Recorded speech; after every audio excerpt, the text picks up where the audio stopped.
So here now, as we said, in a story exclusive tonight, is Patrick Byrne, the now former CEO of Overstock.com. Patrick, thank you very much for being with us tonight to talk about your story. It's an honor to be on. There was some confusion wrapped up in that lead you just heard, folks, but we'll unscramble it. All right, we'll unscramble it to be sure. So, first of all, I know that you obviously you left your company today. It's a company that you built through your own, sweat and grit over all of those years. Very successful business. Your thoughts quickly about the company? Company's in a great position. We have two sides to it. We have the retail business. We also have a network of blockchain companies that I think can change the world. And for example, something called, if you're into blockchain, there's like a killer app called Security Tokens.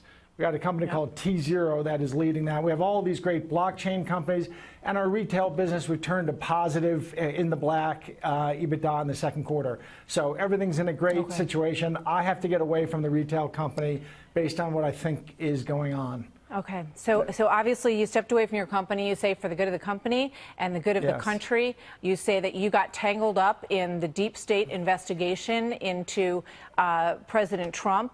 Tell me, how did all of this start? Let me give you the bottom line up front. So listen, I'm a hippie. I have nothing to do with the feds. I'm a flag-waving hippie. Twice in my life I had the honor of helping them. A friend of mine named Brian Williams was murdered 17 years ago. I helped them bring the murder to justice, and I helped them fight Wall Street about 12 years ago.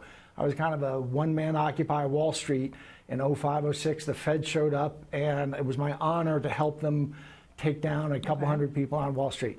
So that's that. Let me jump to the bottom line, and this I've learned is the quickest way to explain it. In 2015, 2016, they got back in touch with me for the third time, and it was I was given some fishy orders, and I carried them out thinking in 2015, 2016, thinking I was conducting law enforcement. Let me emphasize, don't say the FBI. The FBI is barely involved in this. It's all the top.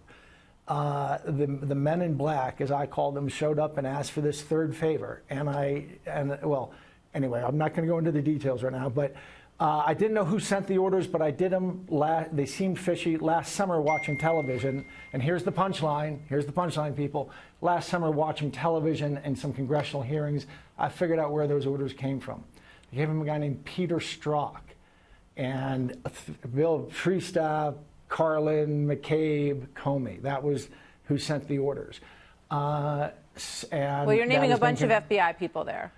Well, the Peter Strok, and it has been confirmed to me that my instructions came from Peter Strok, that the people who carried me the orders were coming taking it on behalf. That's been confirmed. So you had helped the government.